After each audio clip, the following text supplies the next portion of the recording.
Assalamualaikum warahmatullahi wabarakatuh. Perkenalkan, nama saya Chandra Putra Satria dengan NIM 2022 10 11 03 11 273.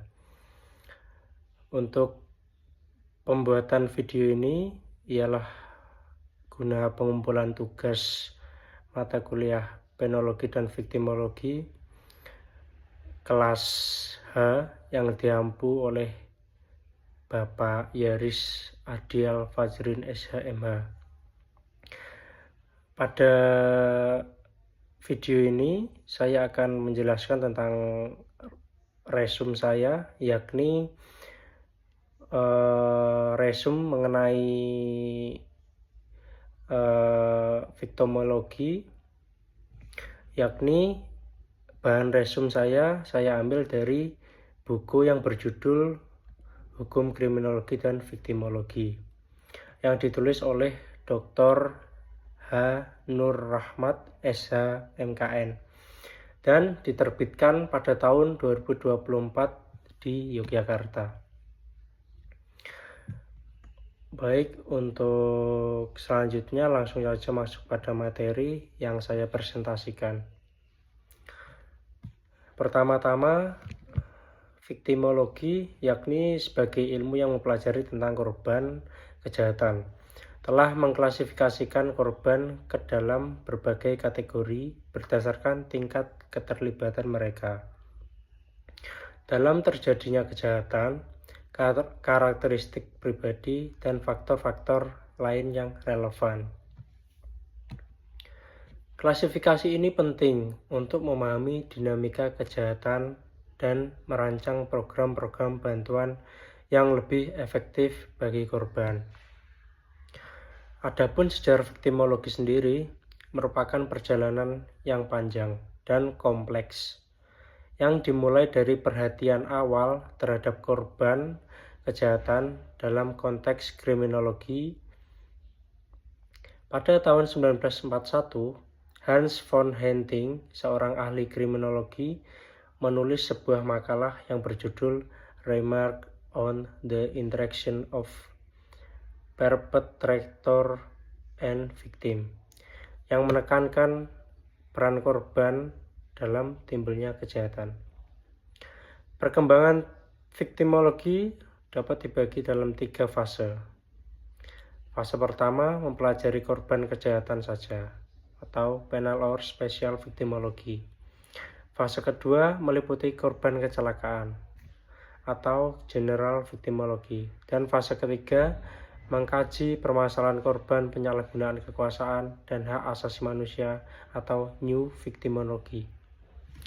Pada fase pertama, viktimologi hanya memfokuskan pada korban kejahatan seperti yang dilakukan oleh Hans von Henting. Namun, pada fase kedua, viktimologi mulai meluas ke korban kecelakaan, seperti yang ditunjukkan oleh peneliti Mendelssohn. Fase ketiga, yang dimulai pada tahun 1970-an, mengkaji permasalahan korban penyalahgunaan kekuasaan dan hak-hak asasi manusia. Perkembangan viktimologi juga dipengaruhi oleh serangkaian simposium internasional yang diselenggarakan oleh Israel Rabin pada tahun 1973 di Israel. Diikuti oleh simposium di Boston pada tahun 1976 dan Munster pada tahun 1979. Simposium ini membantu memperluas ruang lingkup kajian viktimologi dan meningkatkan kesadaran internasional tentang pentingnya pelindungan korban kejahatan. Dengan demikian, sejarah viktimologi menunjukkan bahwa ilmu ini tidak hanya berkembang sebagai cabang kriminologi, tetapi juga menjadi disiplin ilmu yang mandiri dengan fokus pada pelindungan dan pemahaman korban kejahatan. Jenis-jenis korban kejahatan dalam studi viktimologi yakni korban kejahatan dapat dikategorikan berdasarkan berbagai kriteria yang mencakup sifat kejahatan, karakteristik individu korban, dan konteks sosial di mana kejahatan terjadi. Pertama, berdasarkan kejahatan, korban dapat dibedakan menjadi korban langsung dan tidak langsung. Korban langsung yakni adalah individu itu sendiri, yang secara langsung mengalami tindakan kriminal seperti pencurian, penyerangan, atau pembunuhan sementara. Sementara, korban tidak langsung mencakup mereka yang terpengaruh secara emosional atau psikologis oleh kejahatan yang menimpa orang lain seperti anggota keluarga atau teman dekat dari korban langsung. Berdasarkan konteks sosial, korban kejahatan dapat dibedakan menjadi korban situasional yang terlibat dalam kejahatan karena keadaan tertentu dan korban terpilih yang menjadi target kejahatan akibat karakteristik tertentu, seperti ketidakmampuan fisik atau kebiasaan sehari-hari yang membuat mereka lebih rentan. Klasifikasi ini tidak hanya penting untuk memahami berbagai dimensi dari pengalaman korban, tetapi juga berfungsi sebagai dasar untuk merancang intervensi dan kebijakan yang lebih tepat sasaran. Dalam memberikan perlindungan, dukungan, dan rehabilitas bagi korban kejahatan, serta meningkatkan kesadaran masyarakat tentang hak dan kebutuhan mereka. Dalam kajian viktimologi, hubungan antara pelaku dan korban kejahatan menjadi fokus penting yang mencerminkan dinamika interaksi sosial serta faktor-faktor yang mempengaruhi terjadinya kejahatan. Jenis hubungan ini dapat dikelompokkan berdasarkan beberapa kriteria. Di antaranya adalah tingkat keterlibatan dan kontribusi korban terhadap tindakan kriminal yang dialaminya. Salah satu klasifikasi yang dikenal adalah yang diluncurkan oleh Stephen Schaffer yang membagi korban ke dalam beberapa kategori seperti unrelated victim, yaitu individu yang tidak memiliki hubungan sama sekali dengan pelaku dan menjadi korban karena kebetulan, atau provocative victim, di mana korban secara aktif mendorong terjadinya kejahatan melalui perilaku atau tindakan mereka, dan partisipasi victim, di mana individu tidak menyadari bahwa sikap atau tindakan mereka dapat memicu pelaku untuk melakukan kejahatan. Viktimologi tidak hanya berfungsi sebagai alat analisis untuk memahami hubungan antara pelaku dan korban, tetapi juga sebagai landasan untuk merumuskan kebijakan yang lebih responsif dan inklusif, yang mampu mendukung korban kejahatan dalam proses penegakan hukum. Dengan demikian, penerapan viktimologi dalam sistem hukum Indonesia diharapkan dapat menciptakan lingkungan yang lebih adil dan manusiawi, di mana hak-hak korban diakui dan dihormati, sekaligus mendorong partisipasi aktif mereka dalam proses peradilan, sehingga memperkuat kepercayaan masyarakat terhadap sistem hukum yang ada. Secara umum, korban kejahatan dapat dikategorikan berdasarkan beberapa kriteria. Yang pertama, tingkat keterlibatan dalam kejahatan. Poin A. Korban yang sama sekali tidak bersalah, yakni korban jenis ini tidak memiliki peran apapun dalam terjadinya kejahatan. Mereka menjadi sasaran kejahatan secara acak atau karena faktor-faktor di luar kendali mereka. Berikutnya, poin B. Korban yang berperan aktif, yakni korban jenis ini memiliki peran aktif dalam mendorong terjadinya kejahatan. Misalnya dengan memprovokasi pelaku atau memberikan kesempatan bagi pelaku untuk melakukan suatu kejahatan. Poin C. Korban yang berperan pasif, yakni korban jenis ini tidak secara aktif mendorong terjadinya kejahatan, tetapi memiliki karakteristik atau perilaku yang membuatnya menjadi sasaran kejahatan. Misalnya karena kelemahan fisik, mental, atau sosial. Berikutnya, yang kedua, yakni karakteristik pribadi. Korban, poin A, korban berdasarkan usia, yakni anak-anak, remaja, dan lansia seringkali menjadi target kejahatan tertentu. Poin B, korban berdasarkan jenis kelamin. Perempuan lebih sering menjadi korban kekerasan seksual dan domestik.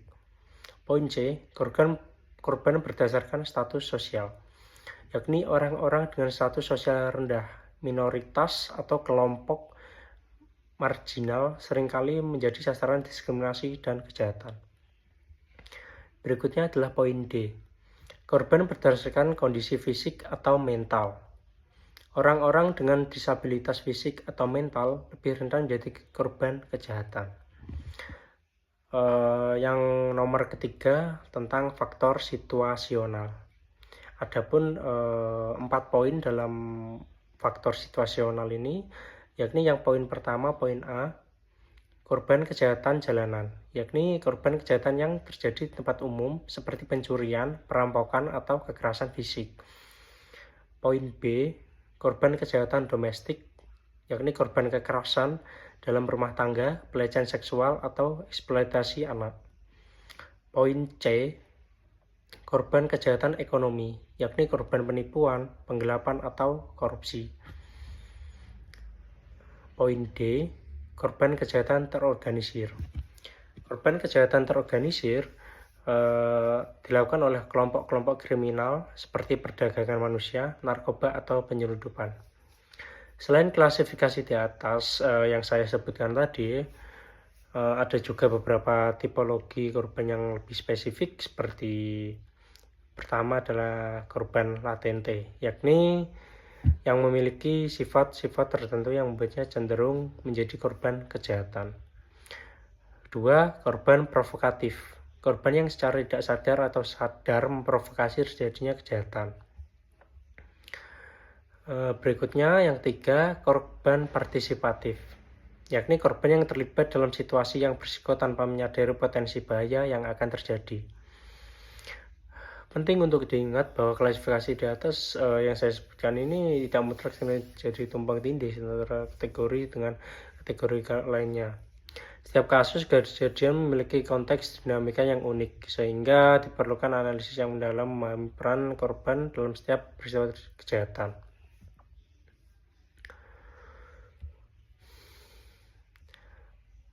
Mungkin akan saya jelaskan terkait dengan hubungan antara pelaku dan korban juga, yakni dalam kajian victimologi sendiri, hubungan antara pelaku dan korban kejahatan menjadi fokus penting yang mencerminkan dinamika interaksi sosial serta faktor-faktor yang mempengaruhi terjadinya kejahatan. Jenis-jenis hubungan ini dapat dikelompokkan berdasarkan beberapa kriteria. Di antaranya adalah tingkat keterlibatan dan kontribusi korban terhadap tindakan kriminal yang dialaminya. Salah satu klasifikasi yang dikenal adalah yang diusulkan oleh Stephen Schaffer yang membagi korban ke dalam beberapa kategori seperti unrelated victim, yaitu individu yang tidak memiliki hubungan sama sekali dengan pelaku dan menjadi korban karena kebetulan, provocative victim, di mana korban secara aktif mendorong terjadinya kejahatan melalui perilaku atau tindakan mereka, dan partisipasi victim, di mana individu tidak menyadari bahwa sikap atau tindakan mereka dapat memicu pelaku untuk melakukan kejahatan. Mungkin untuk klasifikasi berikutnya adalah klasifikasi lain yang relevan adalah yang dikemukakan oleh Benjamin Mendelssohn yang mengidentifikasi 6 kategori korban berdasarkan tingkat kesalahan mereka dalam satu situasi kejahatan, yakni kategori ini mencakup innocent victim yang benar-benar tidak bersalah, victim with minor guilt di mana korban memiliki kontribusi kesalahan yang minimal. Berikutnya hingga victim are more guilty than the offender, di mana korban memiliki tanggung jawab lebih besar dibandingkan pelaku. Tindakan ini menunjukkan bahwa hubungan antara pelaku dan korban tidak selalu bersifat satu arah, melainkan melibatkan interaksi kompleks di mana faktor-faktor sosial, psikologis, dan situasional berkontribusi pada terjadinya kejahatan.